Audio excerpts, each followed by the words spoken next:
Hey guys, welcome back to another episode of the Speaking Sessions podcast. I've got Jeff Brekken here. He is the owner and founder of Iconic HR. He's been recruiting for 20 years. This man, I would almost say, is the epitome of self-development. He is in tons of masterminds, and we met through the RSA Syndicate. Now we're in Apex together. He's in a little bit higher level than myself, but he is just a guy, genuine guy, always trying to develop himself, develop those around him, and really just enjoy the time. Every time I get to, I've only met Jeff in person one time, but every time we talk, whether it's through message, Zoom, whatever it is, I always enjoy and always come away smiling. Jeff is a very positive person. He's a family man. He's got two beautiful daughters that are, one's graduated, right? And the other one's about to graduate, or are they both already graduated? Yeah, 22 and 19 both Okay, graduated. okay. So already Yeah, graduated. they're off and They're running. yeah. They're, I'm sure they're still probably on the bill. That's what I've heard and been warned by from other girl dads, is that they never get off that bill. So Correct. Yeah, and yeah. that's okay. That's Oh okay. yeah. Oh yeah. But really excited to have Jeff on. He's spoken on a few stages before. He's actually going to be on my stage here in August, the local event that I'm doing for small business owners. So really excited to dive in and talk about Jeff some more. But Jeff, let you talk and tell us a little bit more about yourself, a little bit your background and everything. Yeah, Philip, thank you so much for having me on as a guest. I know you've had some amazing people on, and to be included in that list, it's pretty awesome. So I appreciate you there. So as far as what I'm doing and a little bit about me, man, I grew up on a farm, and from the time I could walk, I was either uh, in a piece of farm equipment with my dad and grandfather, or I was playing hockey. Right. So I actually talked to somebody a little bit earlier today. It's like, man, comprehension, all this good stuff. It's all good until you get a few pucks to the head. Because I was a goaltender playing hockey, and it's like, man, I don't know how many concussions I've had, but uh, I have I've got that positive attitude, right? And Mhm. it all stemmed from being captain of almost every single team I was on. There's, Mm. you overcome and adapt and hopefully triumph at the end of things.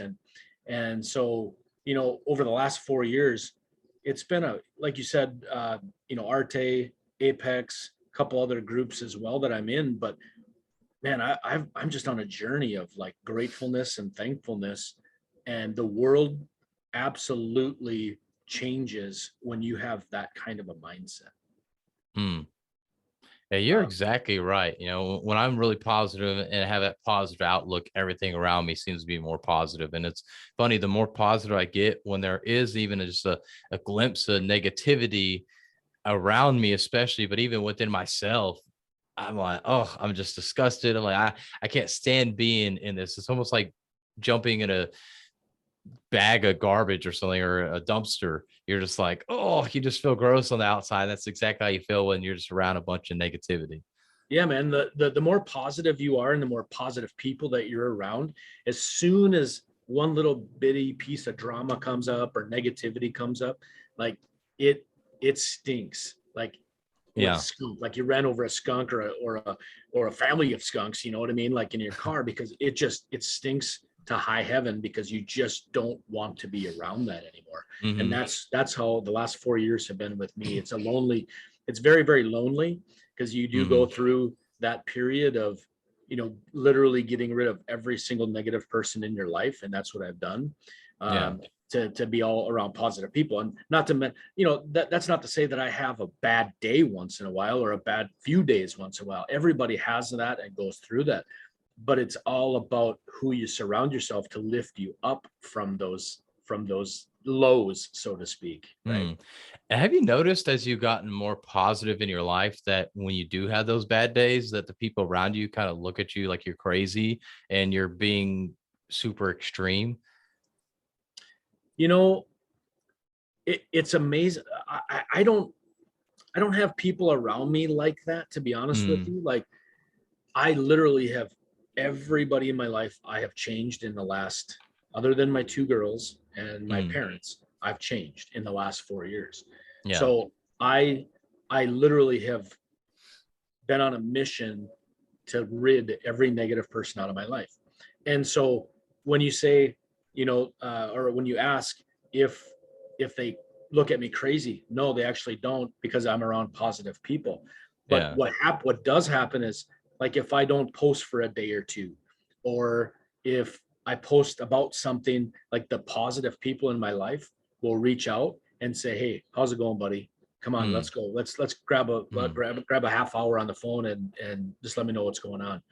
There's not one negative person out there that was in my life that would ever do that. Yeah, yeah. Oh yeah, and actually I made a post last night about being just so tired from my trip and everything. And I had a lot of people reach out about that. And of course, within the post itself, a lot of people like, hey, keep it up, and really positive. So it was really nice to have that. But I've had people from being like a nice person, and I guess this isn't like negative versus positive, but from being such a nice person, if there's times where I just finally I've had enough, I'm pissed off. People are like, whoa, like what in the world? And it's just like, dude, I'm done. Like, I'm tired of this. Like, that's about as pissed off, maybe a little bit more than that. They're like, what in the world? And you would think I would just cussing like a sailor, just throwing everything everywhere, like just the way I finally got upset. It's so kind of that extreme there. It's always kind of interesting.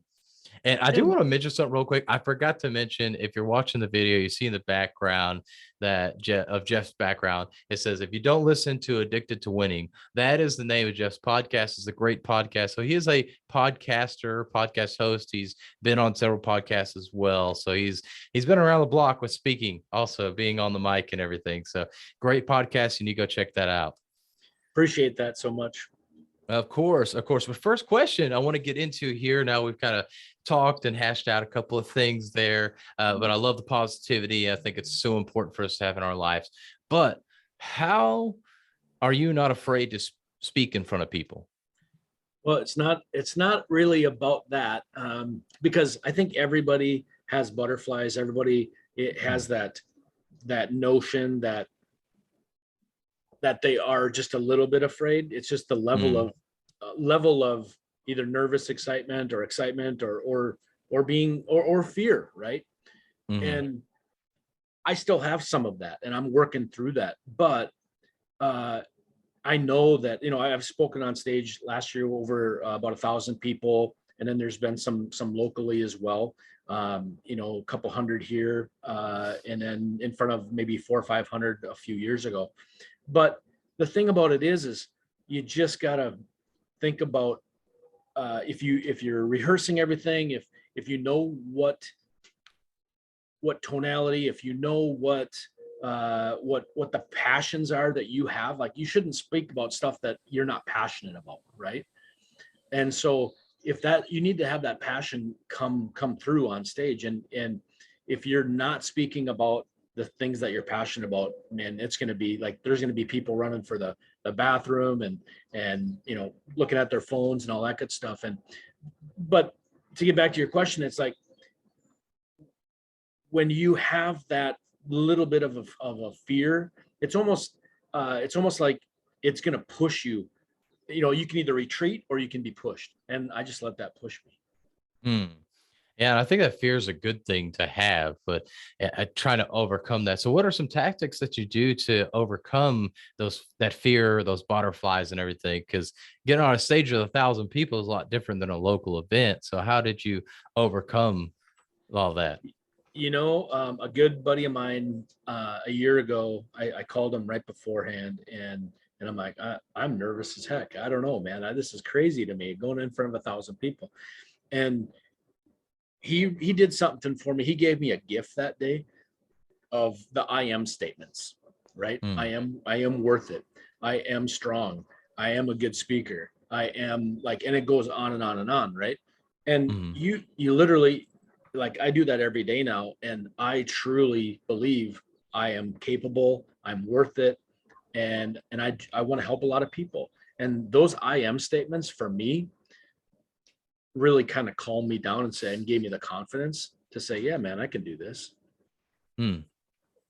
Yeah, that's a good way to do it. To really just build up that confidence doing those I am statements, because if you're being on that stage, you're being asked there for a reason, or possibly, maybe you did pay to be on that stage, but hey, you paid, whatever, who cares? Like, get Right. up there and go speak. And as long as you have a decent message, you're going to impact somebody. Yes, of course. You're not going to be necessarily a Tony Robbins or an Ed Milet right away. You'll get there one day if you continue to practice and master that craft. But maybe you don't want to be that good. Perhaps maybe that's not your forte, the thing that you really want to do. But yeah, just keep pushing it. So I love that you use those I am statements. It's definitely different than what other people have mentioned on here. So that's another great tool for us to use to be able to overcome that fear of getting on stage for that first time. Yeah, absolutely. And you Yeah. know, you mentioned Ed Milet, and what a magnificent speaker that and passionate speaker that Ed is. Hmm. And Hmm. like, 45 to 50-minute speech, he's roller coastering people down, up, I mean, Yeah. in circles. It's crazy, but you can feel that passion that he has. Hmm.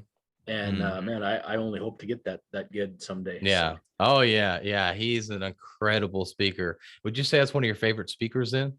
he absolutely, hands Yeah. down, is my favorite speaker. I remember, and I believe you were at this event as well in St. Louis in 2019, Hmm. when he first started talking about his son Max, and how the field of, the 11-year-olds, and how he was dead last. He never won a tournament. He just was going to go out there and have fun. And they, at the turn, they asked him, "Hey, why don't you go get Max? Go get our the leaders." Sorry, asked Max to go get lunch for him because he's in last place and he's never going to win. And Mm. literally with 9 holes to go, like, he won the tournament. And it was just all matter of, man, just get a little bit pissed off and you can do anything that you want to do if you Yeah. Oh channel yeah. it right. Yeah. Yeah. I remember, I think within that same speech where he would like sit there, literally got down on a knee to talk about how he got on his knee to talk to his son, especially when he was that young. He was like way taller than him. So got down and really just spoke to him and tried to be closer to eye and everything. But as he spoke, like, I mean, you could just feel like in the moment with him that this is what he did. And it was just, yeah, it was very powerful speech. And there was a lot of great speakers as well. Ed's definitely one of Absolutely. my favorite. One, I'll say, just kind of be a little different. Jesse Itzler. Mm. It was interesting. I went to GrowthCon 3, and Jesse Itzler used the same speech at GrowthCon 3 that he used at the Arte Syndicate meetup, but he changed it enough that it was actually still very interesting. And he is an amazing speaker as well. And I had to give him credit because as I get more into speaking, I was like, man, why would he repeat the speech? But I get it. And then Russell Brunson was one that I was kind of disappointed with from GrowthCon 2 to GrowthCon 3 because it was like literally the same thing, except for he brought like more people out for testimonials, like literally same speech, same PowerPoint and everything. But as I think about it as well, it's like he made money off of the GrowthCon 2, that speech, that PowerPoint presentation, all that. Why change it up? So Yes. it makes sense. You have a different audience and everything. Of course, some people are going to hear it again, but at the same time, a lot of us, we're humans. We need to hear things multiple times before we get it. So I kind of get it from his perspective too. But I did like and respect how Jesse changed it up some. Obviously, he's on the road speaking all the time. He can't just have a different speech every time, but he changed it up enough that it was like, okay, this is fresh. This is nice. Yeah. So, I was at GrowthCon 2 in Las Vegas, and there was like 38 speakers there over 3 days. yeah, And to be honest with you, like Ed Milet and Andy Frisella, both, they knocked it out of the park. They they had did. nothing to sell, right? That was the big difference. Like, Hmm. there was 36 people there that had everybody rushing to the exits, Hmm. to buy at their table or their booth, right? Um, those two people, Ed Milet and Andy Frisella, had nothing to buy or nothing to sell, nothing to pitch except be yourself and live a life of passion. And man, you have to be successful if you do that. If you don't lead a life of passion and lead a life of service and servant attitude and gratefulness, like, you're not gonna be that successful person out there. Yeah, I agree. And those, I hear so many people talk about those two were the most impactful speeches. And it's interesting. It really makes me think about there's two types of speaking typically. Either you get paid to go speak on a stage or you sell from stage and that's how you get paid. That's kind of the two ways that you get paid when it comes to speaking on a stage. And it's interesting that 36 of the 38 or whatever the number was of the speakers sold in order to get paid to be on that stage. Where Ed and Andy, I don't know if they got paid or how they got paid, but they didn't sell on that stage. But everybody I've talked to that's been through RTA Syndicate or still is in RTA Syndicate goes back to GrowthCon 2. It's like that's where they met Andy and Ed. Some may have met them a little bit before that. I know Ed was like really on the rise at that point of GrowthCon 2, but Andy obviously had his business a lot longer than that with First Form and everything. But that's where everybody remembers them. And so it's like, how much money have they made off of that one event, even though maybe they got paid to speak, maybe they didn't, I don't know the situation, but they didn't sell on stage. And think about all those other speakers that were there that sold on stage. What did they get from that one event? Probably Absolutely. what they sold there on stage. So Right. sometimes I think we think as people that try to get into speaking and get paid to speak and everything, trying to sell from stage a lot of times I feel like is almost short-sighted, which obviously if you're not getting paid to speak and that's the way you're going to get paid, hey, nothing against it. But if that's the way you want to try and get paid every time, I think you're going to get short-sighted, and long term it's not going to benefit you as a speaker overall. Is Exactly. then you get known as being the person that sells everybody. And Yep, yeah, 100%. especially like those GrowthCon events, they're expensive. You know, they're pretty pricey. I mean, Yeah. you can get some lower level tickets, you're not paying as much, but still, then it's like, okay, but I spent $1,000 on this ticket, and now I got to spend $1,000 on this program. But then there's this other program, and it's, man, it's just, you could come out of there spending 30, 40, $50,000. Or more. Yeah, Yeah, absolutely. yeah. It's crazy. And then what most people don't do is they'll buy the program, think that's what's going to fix them. And that isn't what's going to fix them. No speaker is going to fix you. You have to take that. If you do buy the program, you have to take the program, you have to take the information from the speaker, whatever you get, and take that back with you.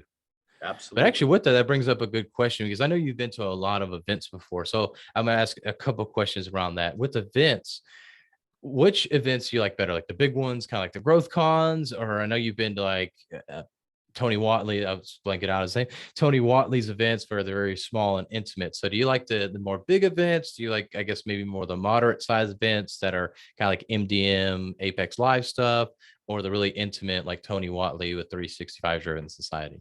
You know, that's a really good question. I actually really enjoy all of them, only because of the fact that you can, the bigger events, you can see more people, you can network, you can, and typically you have a little bit bigger names that are going to be there, right? Mm-hmm.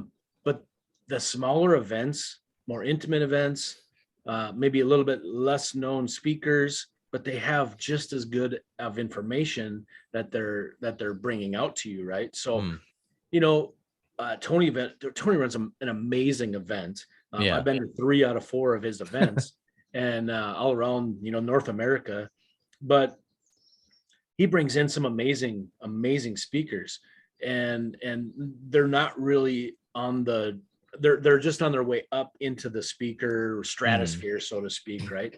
But those people have amazing stories on how they got there, what they're doing as far as business goes, how they're helping people, family life. It's all about, like Addicted to Winning, and that's a shameless plug, but that's what we do on there. Like, it's all about getting knocked down and then getting back up. But the thing about it is nobody really talks about their stories like that. It's Mm-hmm. all, they either get knocked down and stay down, or you have a lot of really cool, amazing entrepreneurs that are taking risks every single day, that get knocked down once a week and they get back up bigger, faster, stronger, right? And Mm. that's the stories that you really want to hear, because it gives you hope. Yeah. Yeah. So tell me about that. When made you get started with the podcast, and how did you get started and everything? And how do you feel about having the podcast now? Yeah, I just got goosebumps because I just released like number, I think it was 54 or something like that. So Nice. So just uh, over a year then. yeah, man, it's once a week. And we've had some amazing guests on, including yourself. I So yeah, absolutely. But it's been a ride, man. If you would have told me even like 16 months ago, 17 months ago, that I was going to have a podcast and I'd be, in a year, I'd be 52, 53 episodes in, I would have absolutely told you that you're crazy, and you're off your rocker, and I'm not quite sure what you're smoking, but you probably shouldn't do that anymore. But it has been like when I got into Apex and the upper level of Apex, like there was a lot of people that had podcasts, and a lot of people from Arte had podcasts. And so I'm like, man, I got a lot to say. I got a lot of really cool, associates and good friends that have an unbelievable story that's not being told. And I really wanted to tell those stories and take a little nugget from here and there, every single podcast to myself as well, to be a little bit selfish, to be honest with you. But if I can use it, why can't my listeners use it? Yeah, So, that's awesome. I know you're a huge networker, so it just really helps with that networking too, right? yeah, it absolutely does. Yeah. There's a lot of people that I've got lined up to be on the podcast, but they all have, from the first episode all the way to 54. So, so far they all have an amazing story, but it's everybody's just a little bit different in how they got to where they're at. So it's really cool telling those stories and just getting a little bit deeper in with that relationship. Is there any kind of theme there as far as like what that journeys look like? Is there like a kind of a common theme that everybody's kind of went through, or some kind of action they've taken or anything? Well, that's the common theme, to be honest with you, is taking the action, and learning from the knockdowns. A lot of people just don't learn from their knockdowns, right? Like it could be a failure in most people's eyes, but in successful people's eyes, it's a learning lesson and something that you had to go through to get 10 steps ahead. Sometimes you got to take a step back to get 3 or 4 or 5 steps ahead. But in some people's journey, like they've leaped ahead 10 steps because of that one step back, which is, if you take the right things, flip that story around from being a victim to actually learning about it and get up faster, bigger, faster, stronger, man, you could leap ahead really well. Yeah. Yeah. And listen to podcasts like yours and other podcasts that are out there. I mean, you can learn so much without having to go to school, without having to go through all those hardships and everything. And there's definitely a lot of grade A speakers that have came in there and given great stories. And I've learned a lot from your podcasts and everything. But one thing I haven't learned yet, and I know we talked about this a little bit, is iconic HR, as far as on your podcast and everything, but just in general as well. Are you planning on putting some of that into the podcast anytime soon? We are planning on it. We want to get the viewership and listenership has been increasing almost every single week, so it's awesome. But we do want to get more of the HR side and the business owner's perspective on. Everybody hates HR. To be 100% honest, everybody hates HR, right? Like, Yep. nobody It's a wants to cuss go word. bowling with that person. Nobody wants to go have a drink with that person. But a lot of business owners, small business owners, especially in that 10 to 30 range, they struggle with that department because, number one, it's a non-revenue department. They're not going to make money on that department. And then everybody hates them because they try and hold people accountable for the policies and procedures that are in place, which that's their job, right? Yeah. Yeah. But we're doing it a little bit differently. Like, we can go in and do HR advisory. If you have an awesome HR person there, we can put those policies, procedures in place that might not be in place. And then on the flip side, we have fractional HR that, if you're paying somebody 40, 50, $60,000 a year for that position, you're paying payroll taxes, you're paying benefits to, we can cut that in almost half to be able to give you much, much, much better HR support and actually have a full HR department in your business and protect you from lawsuits, protect you from employee lawsuits or external lawsuits, depending on policies, procedures in your industry that you're into. Yeah, definitely. And so I kind of keeping with the theme of my podcast, but definitely want to talk about HR as well, since I have you on here as the HR expert. What are ways that employees or even entrepreneurs that maybe they have a small team, how can they go about like speaking with HR or speaking I guess, about policies that don't go against the guidelines and everything. Because I think that's a big thing as well. You have to be very political, and that's what a lot of people don't like with HR, because it's all political, and you have to make sure you're saying the proper thing and everything. So, what's the proper way, or some, I guess, guidelines, if you will, for us to be able to take away to be able to speak HR better? Yeah, the biggest thing is have the right culture in place Hmm. first. That it Yeah. is an open door, right? Like it all starts and stems with culture. If you don't have that culture of being open and communicating, number one, the company probably is not going to be growing very fast. You might be Yeah. growing, but you probably have the right culture or the wrong culture in place. So, to be honest with you, like I don't want a bunch of yes people around me that are Mm. just going to take what I say and they have different opinions, but they don't express them, right? Hmm. Companies don't grow like that. So if you truly want to your company to grow, you need to have that open communication. You need to have the best policies, procedures in place, and have that HR person like welcome any kind of feedback, anything that's maybe hurting the company or whatever that is. Like you should have that open communication because you will grow leaps and bounds versus not having open communication. Hmm. But yeah, very, very good. And that's so true. You have to have that open communication. And I know with BMW, one of our core values is transparency, and there really needs to be that transparency. But I had a short stint in HR, and it really did not seem like that. We would always use the core values, but it never really seemed like there was that transparency there. And it's always a lot of bureaucracy. Yeah. Well, and then, in smaller companies, there might not be the bureaucracy, Yeah. but it might be totally opposite. You might have the best policies and procedures in place in a small operation. However, if you're working as a owner of the company, if you're working inside that business, you not necessarily are going to hold your people accountable if they do something just a little bit outside the lines. Well, that Mm. little bit outside the lines today is a mile outside the lines in 6 months from now, right? So if you're Mm. not holding your people accountable with that just outside of the lines right now, guess what? That's where your culture is going. And so a lot of small business owners out there, they want to play the really cool cousin to their employees, right?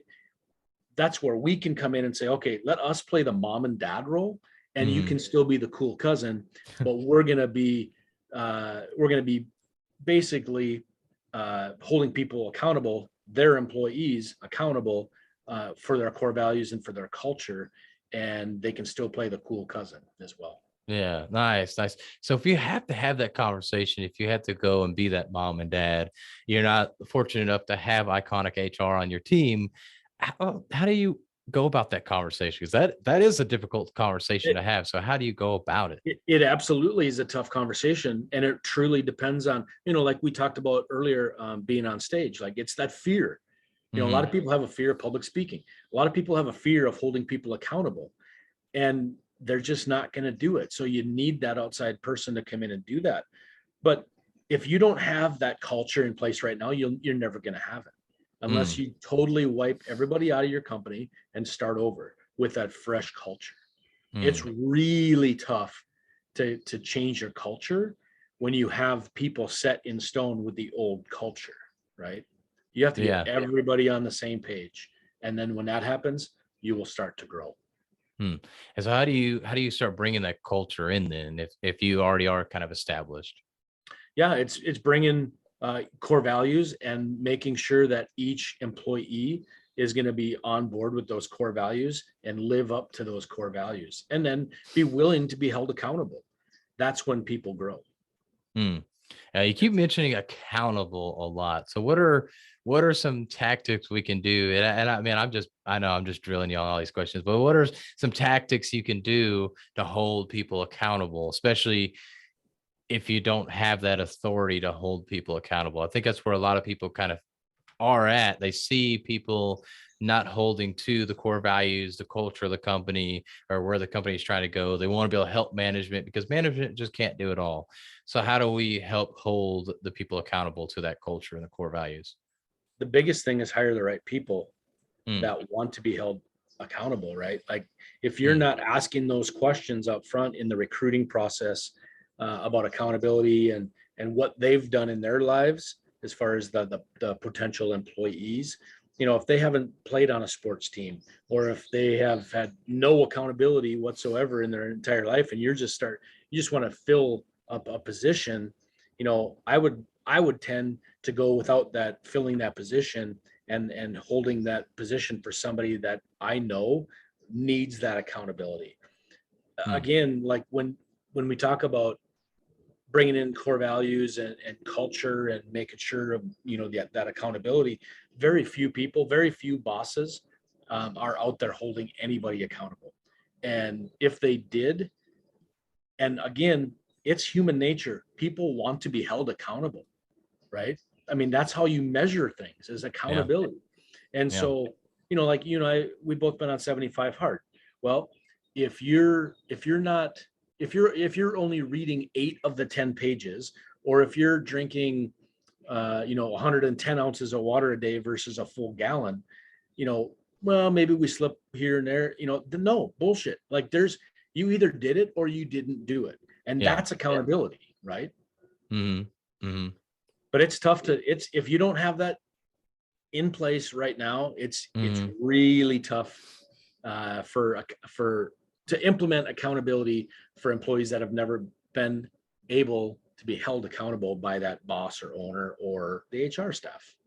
Yeah, definitely. And a lot of that really just starts from leadership, and it's not just communicating it, because we'll see that a lot with leaders where they communicate, okay, this is what we're going to do now, but then they don't do it themselves. So it's like, okay, we're hearing you, but what you're doing is totally different. It's just like the parent that says, do as I say, not as I do. Yeah. Like, it Eat your doesn't work peas. out. Eat your Yeah. peas on that plate. Meanwhile, you look over at mom's plate and there's no peas on there to begin with. So it's like, well, come on, let's do it. Yeah, right, exactly. So it's definitely a tough thing, and that's obviously parenting part. But as far as from a company perspective, yeah, you have to be practicing what you're preaching as well, and really even for us on stage, if we're on stage and we're speaking about something, we need to be practicing it as well. And you can't just go speak about whatever you want. Like you mentioned, your passion, the things that you're doing, the things that you love talking about and love being about, speaking about those that's gonna come through and show the impact, because people are gonna see that in your lives. And maybe they don't know you, but they'll go look you up afterwards. And if they can see that Jeff, oh yeah, Jeff was talking about HR. Yeah, I can see he's really into HR and everything. He's got the whole business on it. But if you just start talking about it, like, oh yeah, it sounds like he's talking.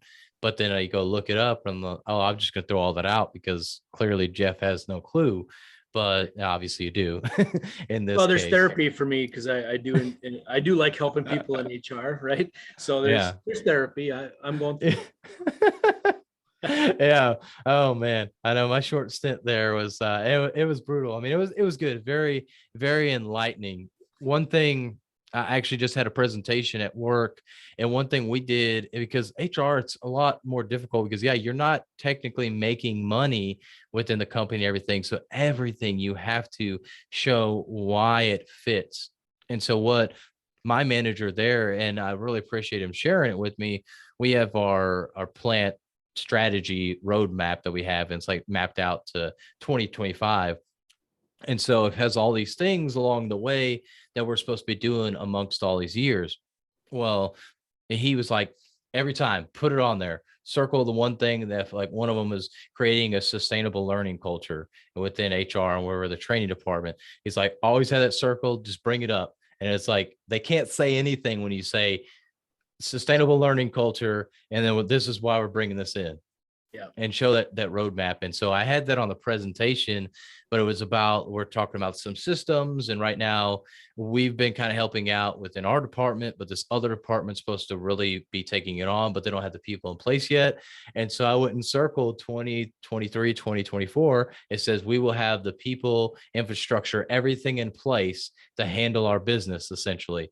And I'm like, so I circled it, and I'm like, so here we have our strategy, and let's go through and talk about what gaps we have.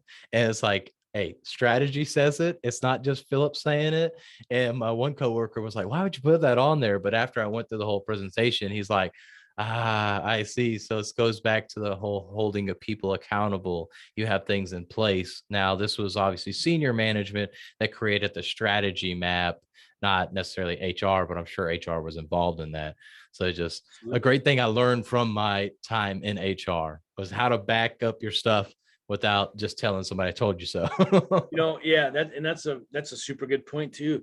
Um, but you had said something about a little bit earlier about not being a revenue center, and I alluded to it as well. But here's the thing: is like if you're paying and a small business owner right now, Mhm. if you're paying $50,000-$60,000 a year for that person that you have in HR, and they're not quite trained, they're not maybe doing the things that are protecting you from lawsuits, like you need that person. Mhm. And so it might not be a revenue center, but if you brought somebody in like us that has their HR people are all MBAs, they all have 20 years experience, they all have the highest certifications in HR. Like we're here to protect you and help your company, Mhm. and we could probably do that for about 30 grand less.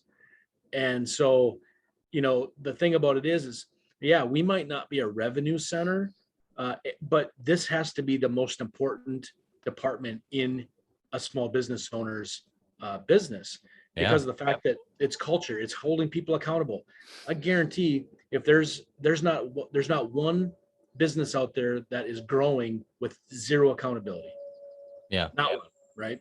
Yeah. So, we're not a revenue center, but we can reallocate that 30 some $1,000 to something else inside that business. Mhm. We can pay for ourselves and allocate another 30 grand to somewhere else to grow that business. Yeah, but at the end of the day, HR is also a cost saving center. At the end of the day, I know obviously on paper it looks like it's costing money, but it's a cost savings because what happens if you have a disgruntled employee or you let somebody go? I know one thing we do at BMW, it's like you have a whole list of things that are wrong with you because they're a big target. You get fired by BMW, people are probably going to try and sue. So they have like, I don't know how many things. I mean, it's always different case by case, but they have a whole case against you of reasons why they let you go. All That's right. these things you did wrong, and they'll have performance reviews and everything.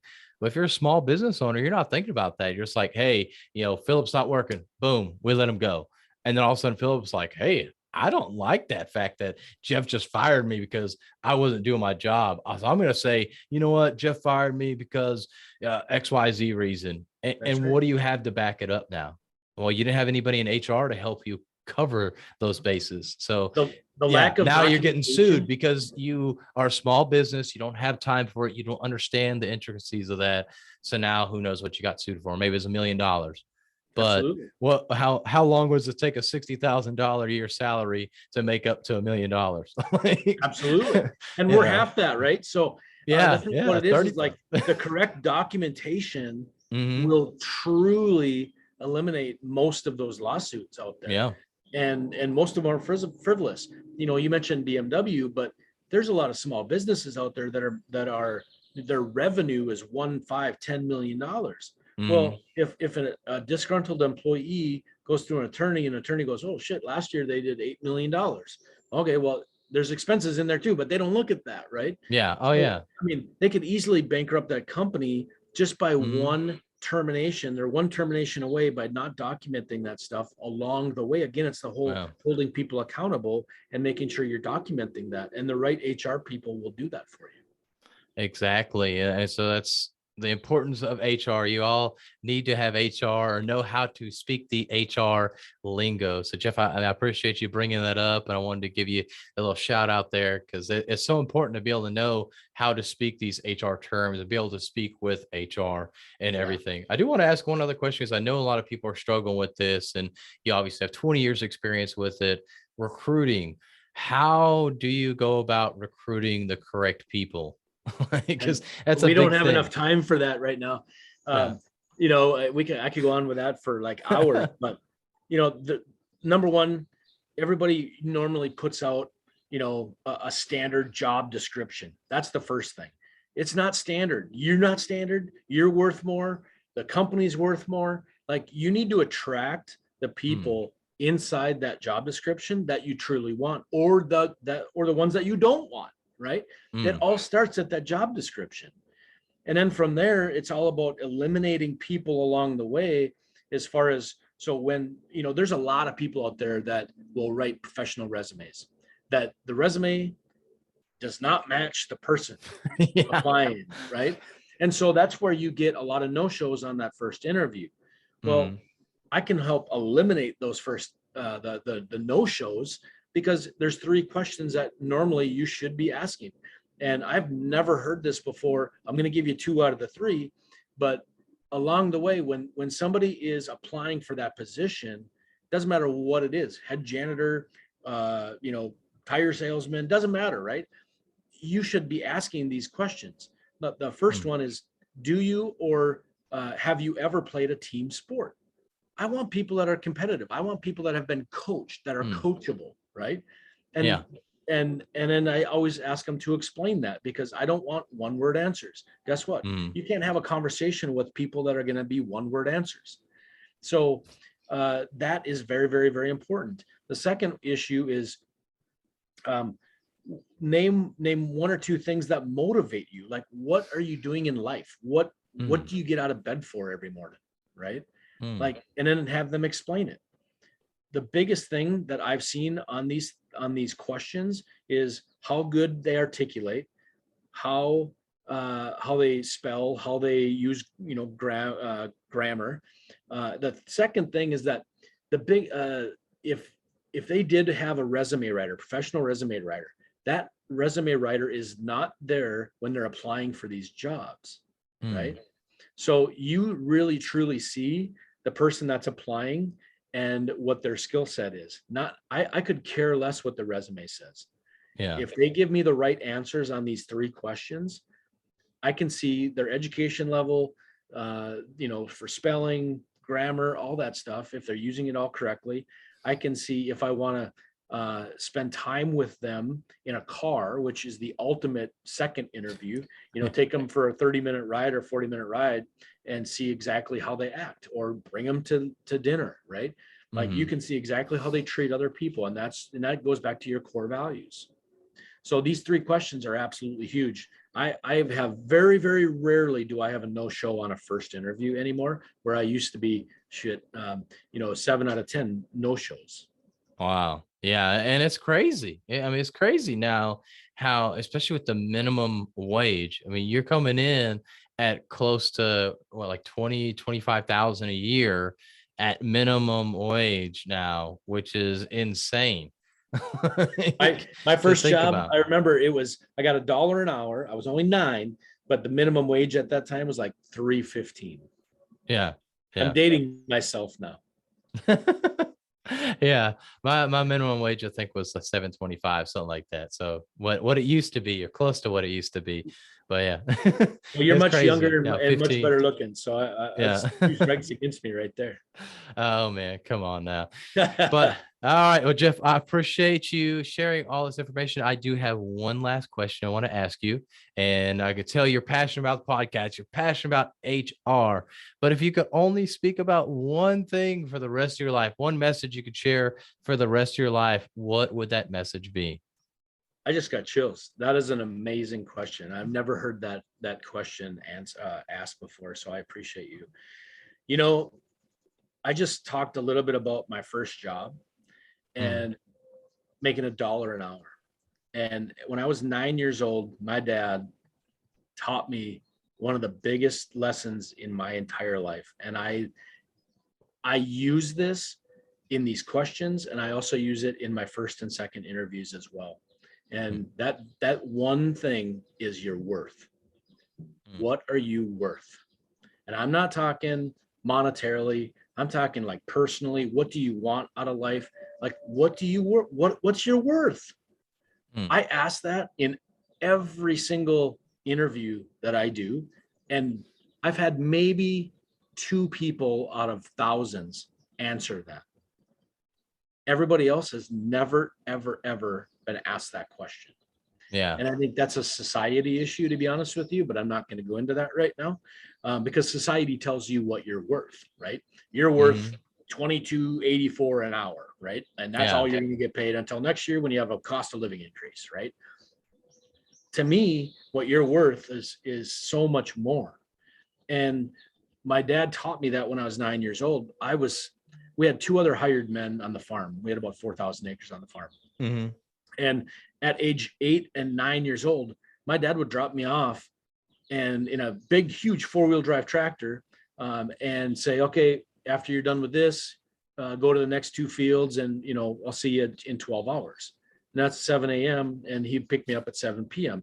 And I'm like, I know the hired men are getting paid for this. I don't know what they're getting paid, but I need to get paid for this, right? Because I think I'm worth it. And man, this was 9-year-old Jeff. Yeah. And so I asked my dad, it took me like 3 weeks to get the courage up.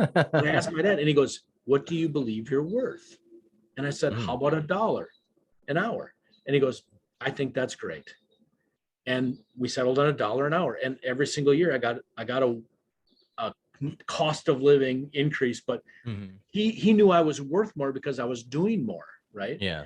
And so that conversation and him saying, Jeff, what do you believe you're worth? That changed that molded my entire life after that. Mm-hmm. And that's actually makes me think of a really good point too, that, I mean, I agree with you. A lot of people don't think about what they're worth. And if they do, it's just that dollar amount. And it's based kind of on a salary or hourly rate that you make at your current job, if you have a 9 to 5. But when you mention about being worth $1, it makes me think, if you would have said $2, would your dad said, oh yeah, okay, let's do that? Or if you would have came back 6 months later, like, look, I'm doing all this work, I'm kicking everybody's butt, $2 now. And he probably been like, yes. And that's a lot of times what happens with us in jobs. We think we're not worth much. And so we'll say an amount, and then the employer is like, oh, yeah, that's fine. Especially, you shot yourself too low with your worth. If an employer is like, yeah, that's fine. Like, if they have to really think about it, then maybe you're up there at the top part, or a little bit higher than they expected. That's an awesome point, Philip, because, I've been in insurance. I've recruited a lot of people in insurance, and everybody has a ceiling, which is crazy because like my worth, I'm worth more every single year, and I will never settle ever. But that goalpost, once I reach that goal and what I believe that I was worth last year, I moved that goalpost. So I'll never reach that goalpost, so to speak. So the biggest thing is that if somebody comes in and say, okay, they're going to do a 1099 sales job and they've never made more than $38,000 a year, right? It's crazy to me. They'll go out, they'll crush it for about a month and a half. They'll make 38 grand in a month and a half, and then they stop working. Yeah. Well, why is that? Because their self-worth is 38,000. And if they just did more, they would absolutely crush it. But then they spend all that money, and then they come back and they make another 38,000, and then they top out. Man, everybody's worth is worth so much more. If you're a human being and you're breathing and you're on this earth, you're worth a lot of money.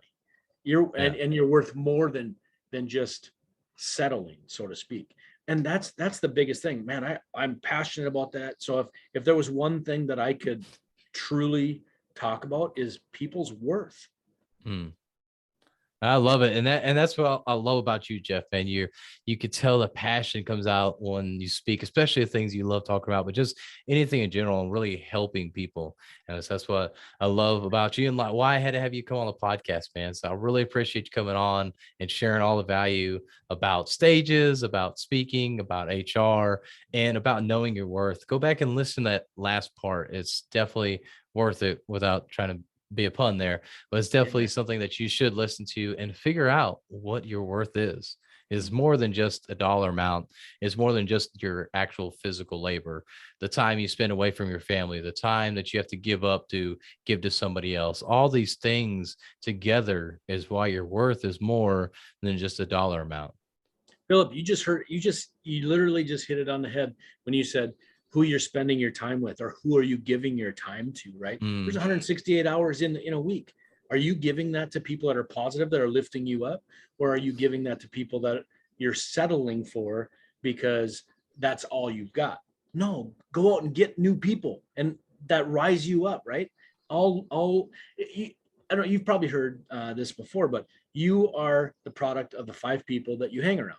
So Mm, if you hang around 5 people that are millionaires, you're probably going to be the sixth. If you hang around 5 people that live in a trailer house, you're probably going to be the sixth, right? Like that comes true. Like that's the law wow. of humans. Hmm. So it's an amazing thing. And if you believe you're worth more, guess what? You're gonna get more out of the earth, out of the world. Yep, you're exactly right. You're exactly right. But Jeff, man, really appreciate you coming on and bringing all of that value. Yeah, man, it's been a pleasure. I appreciate you.